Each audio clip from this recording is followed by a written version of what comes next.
Halo, Assalamualaikum warahmatullahi wabarakatuh. Apa kabar pemirsa yang ada di rumah? Senang sekali tentunya Aziz bisa menyapa kembali pemirsa yang ada di rumah.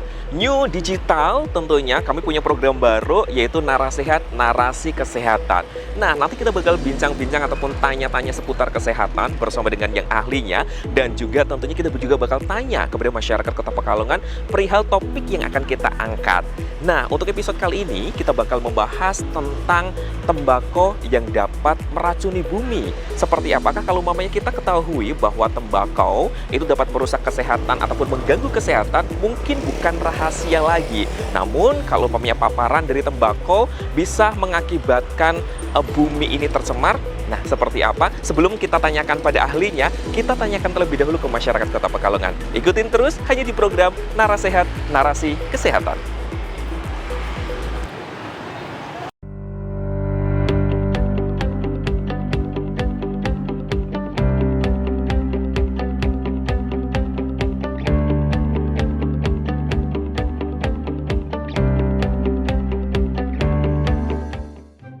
Pemirsa yang ada di rumah sekarang, Aziz sudah mau nyamperin masyarakat Kota Pekalongan ataupun di sekelilingan budaya Jetayu Kota Pekalongan. Coba kita tanyakan sama ibu-ibu yang ada di warung ini, apakah paham apa itu tembakau?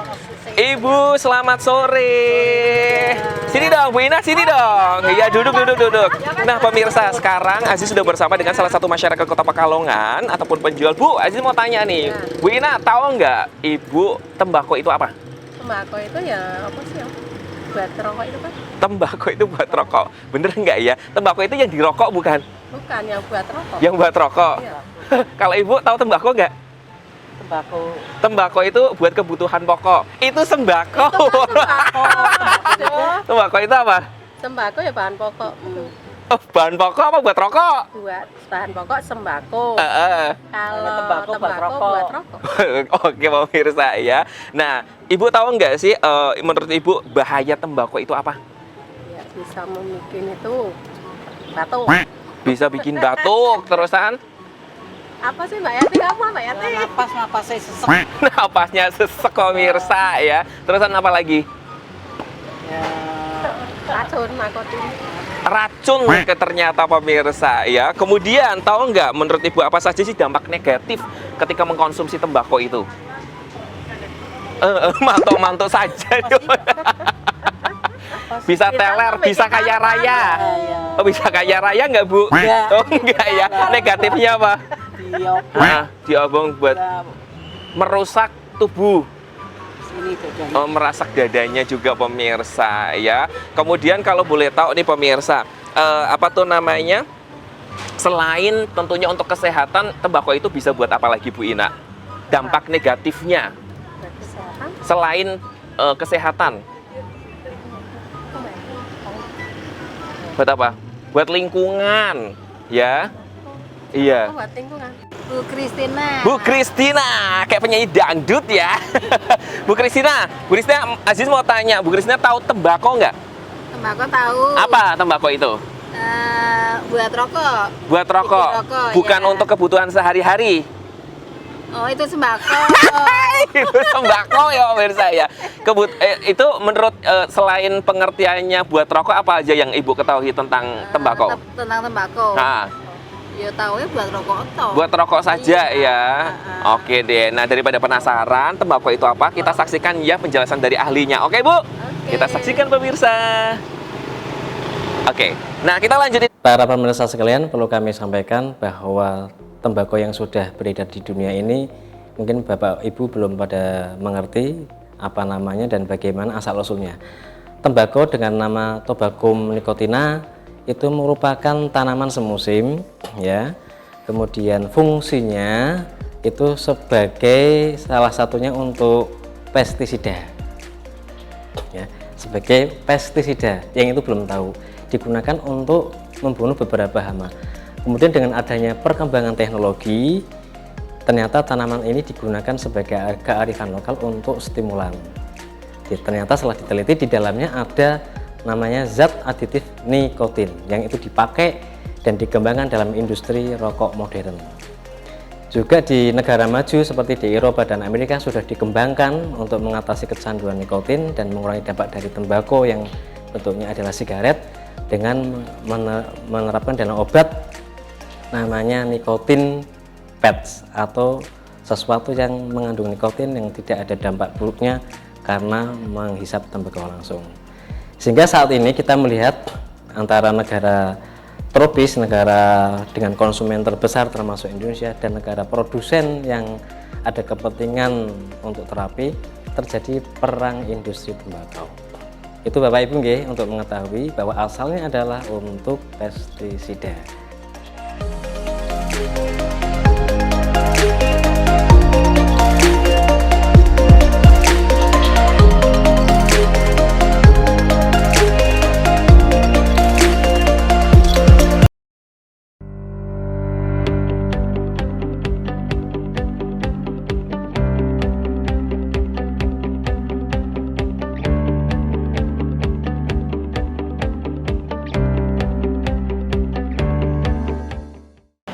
Oke, buat pemirsa yang ada di rumah, kita lanjutin lagi. Tentunya kita masih membahas tentang paparan tembakau dapat meracuni bumi. Coba kita tanyakan lagi masyarakat Kota Pekalongan yang ada di sini. Nah, ini kayaknya ada papa-papa muda.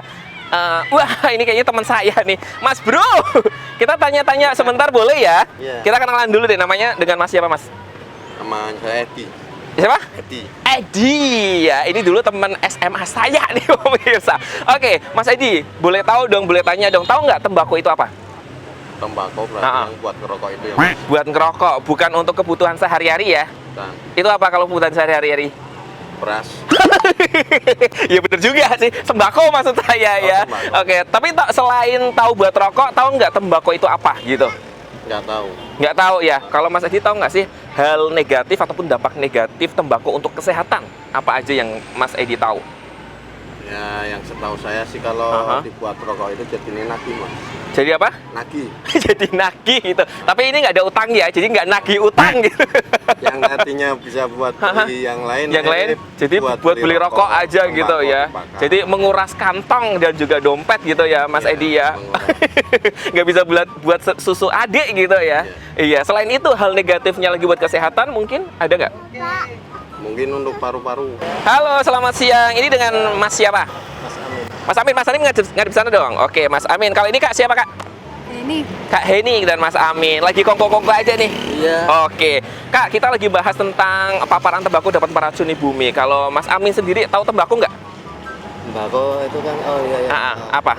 Seperti pembuatan rokok itu. Seperti pembuatan rokok, memang buat rokok. Iya. Iya. Yang kan buat roti gitu. Lucu nih buat roti rasa tembakau ya, Iya, varian baru gitu ya Mas Amin ya. Selain itu tahu nggak tembakau itu apa Mas Amin? Selain untuk rokok gitu. Tembakau itu kan, selain tembakau untuk rokok itu kan buat apa itu biasanya? Buat apa? Buat orang tua itu apa? Nginang. Nah. Oh iya bener juga ya, bisa buat nginang juga ya. itu. Nah, tahu nggak sih dampak negatif dari tembakau itu untuk kesehatan Mas Amin? Ya banyak kan, itu kan biasanya kan rokok itu kan ada tulisannya. Ya kan, biasanya kan merokok itu- Jauhi rokok, deketin janda. Iya. Lu ada mbaknya di sini loh. jadiin janja, jadiin pancing. Oh iya, agak lumayan ngeri gitu ya. Iya. Apa bisa disebutin nggak bahayanya apa aja, Mas Amin? Jantung, Jantung, terusan paru-paru, paru-paru, usus. usus juga. Usus digoreng enak kayaknya Mas Ya, Amin ya. pertama direbus, baru Direbus, digoreng. Iya. Iya. Iya, daripada penasaran kita saksikan aja yuk dampak negatif dari apa tuh namanya tembakau itu yang satu ini. Oke. Dokter, pertanyaan selanjutnya, apa sih dampak dan juga bahaya dari tembakau itu? Bisa dijelaskan silakan. Dampaknya banyak.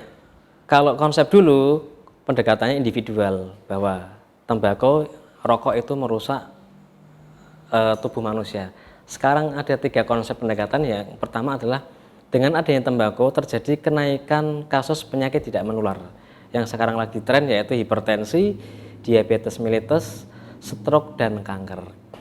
Kemudian dikembangkan lagi, ternyata tidak hanya menyebabkan penyakit tidak menular, dilihat dampaknya bahwa sebagian besar konsumen perokok adalah masyarakat miskin, yang tentunya setelah diteliti malah meningkatkan angka kemiskinan. Kemudian dilihat konsepnya lagi, ternyata saat ini pemerintah sedang tren-trennya menurunkan angka stunting. Ternyata tembakau itu meningkatkan angka stunting, karena pada keluarga perokok, anak di bawah 5 tahun itu berat badannya rata-rata cenderung 1,5 kg lebih rendah. Juga pada keluarga perokok, pada saat terjadi konsepsi ataupun pada saat interaksi, asap tembakau yang dihirup oleh perokok pasif itu mengurangi aliran pembuluh darah prefrontal untuk kecerdasan. Sehingga ini yang perlu jadi perhatian. Jadi tidak hanya fisik saja, tidak hanya penyakit, tapi juga dampak sosial. Kemudian yang ketiga adalah dampak ekologi. WHO pada tanggal 31 Mei 2022 sudah melakukan pendekatan bahwa merokok ternyata meracuni bumi. Yang nanti akan kita bahas lebih lanjut. Ini dilihat dari proses hulu sampai hilir. Ternyata dari hulu sampai hilir proses pengolahan tembakau sangat menguras sumber daya, baik dari deforestasi, penghilangan hutan, konsumsi air, kemudian fabrikasi menghasilkan CO2, kemudian setelah dikonsumsi dampaknya juga banyak. Dan yang terakhir, hasil yang perlu kita khawatirkan adalah adanya limbah rokok dan mikroplastik yang ternyata kalau dikonsumsi oleh sistem atau ekosistem masing-masing flora fauna itu larinya ke manusia juga. Dampaknya tidak hanya orang yang merokok, tapi yang tidak merokok, bahkan yang orang tidak tahu apa-apa seperti bayi, kemudian ibu hamil, lansia, dan orang berisiko yang lain.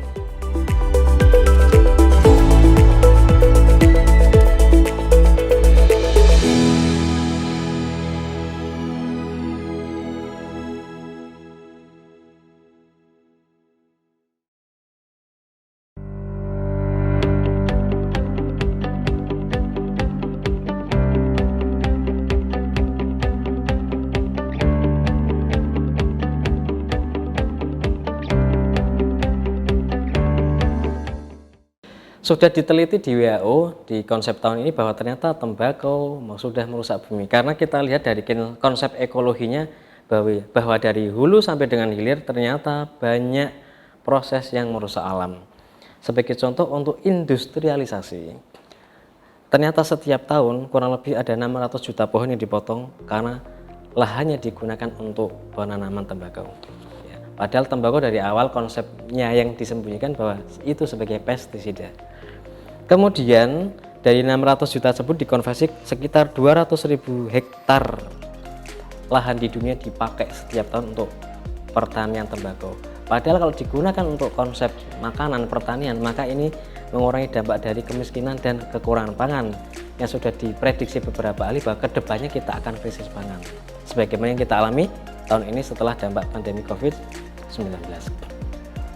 Kemudian selama produksi kurang lebih 22 miliar ton air dipakai untuk proses produksi tembakau, pengolahan sampai dengan muncul produk-produknya, baik rokok maupun nikotin yang berbentuk obat.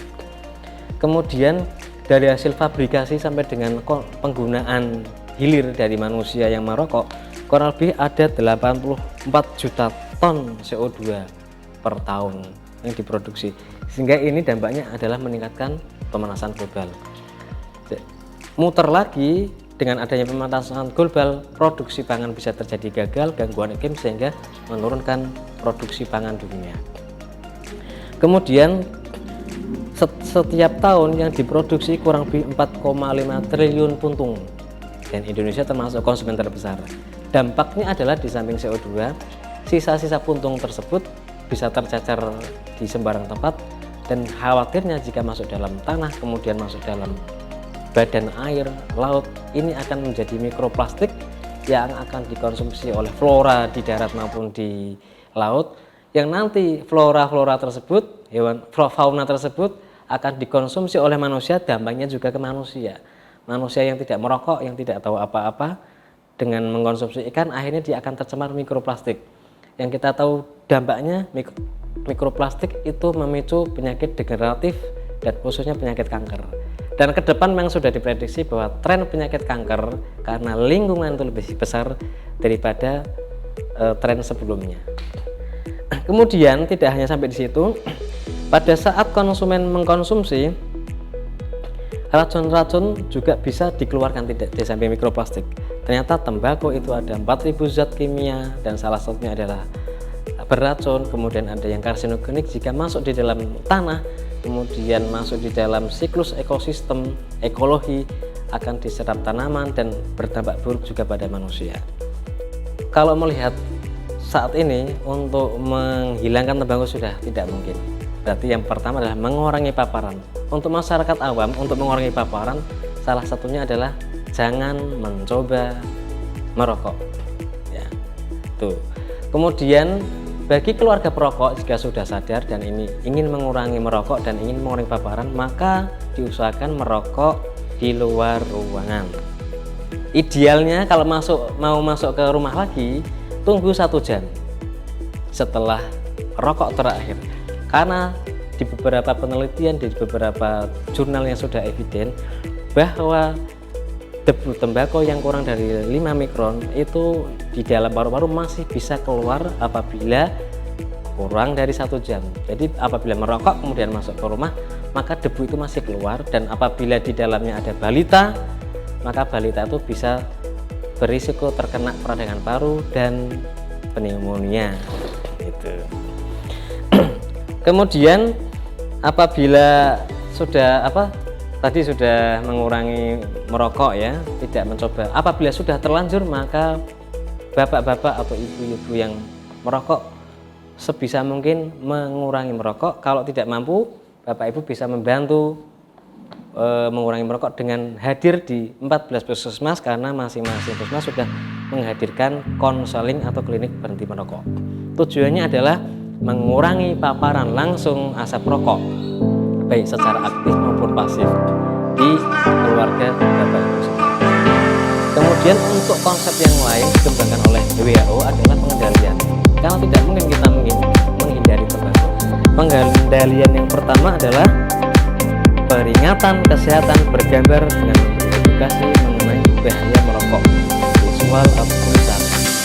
Kalau di Indonesia seperti ini, kami berikan konsep kalau di luar negeri rokok itu tidak ada gambarnya dan harganya sangat mahal, sehingga itu yang membuat pengendalian tembakau di luar negeri juga harganya mahal dan tidak boleh beli. Itu konsep pertama. Kemudian yang kedua adalah menetapkan kawasan tanpa rokok, tapi saat ini kelihatannya sudah tidak efektif, karena kalau kita yang menasihati kawasan tanpa rokok, malah orang merokok yang menasihati yang punya kawasan tanpa rokok. Jadi pilar-pilar tersebut harus kita sinkronkan dengan pelayanan. Yang ketiga adalah mau tidak mau untuk mengurangi paparan tembakau, pemerintah harus masuk ke industri, koordinasi antara Kementerian Kesehatan, kemudian perindustrian perdagangan, pertanian, bahwa tembakau harus dinaikkan cukai dalam bentuk apapun, mau rokok, mau yang bentuk vape dan lain sebagainya. Karena kalau tidak dinaikkan maka akan muncul konsumen baru, terutama remaja. Kemudian yang keempat adalah pelayanan iklan merokok harus diimbangi dengan kontra, sehingga ini memicu kita pemerintah ataupun kolaborasi dengan perusahaan-perusahaan yang punya niat baik untuk mengontrol rokok, mengkampanyekan iklan-iklan tanpa rokok. Itu harus kita lakukan. Yang kelima adalah edukasi dengan berbagai platform, bisa lewat sosial media, lewat orang yang sudah berhenti merokok, ataupun lewat tadi kolaborasi dengan perusahaan-perusahaan yang punya niat baik untuk mengurangi tembakau, misalnya dengan menggelontorkan biaya yang tersebut untuk iklan anti rokok. Yang keenam adalah bantuan berhenti merokok. Monggo bapak ibu dan keluarganya atau sendiri-sendirinya yang sudah kecanduan merokok, yang ingin berhenti dan mengurangi dampak dari merokok, maka bapak ibu bisa hadir di 14 puskesmas untuk konseling berhenti merokok.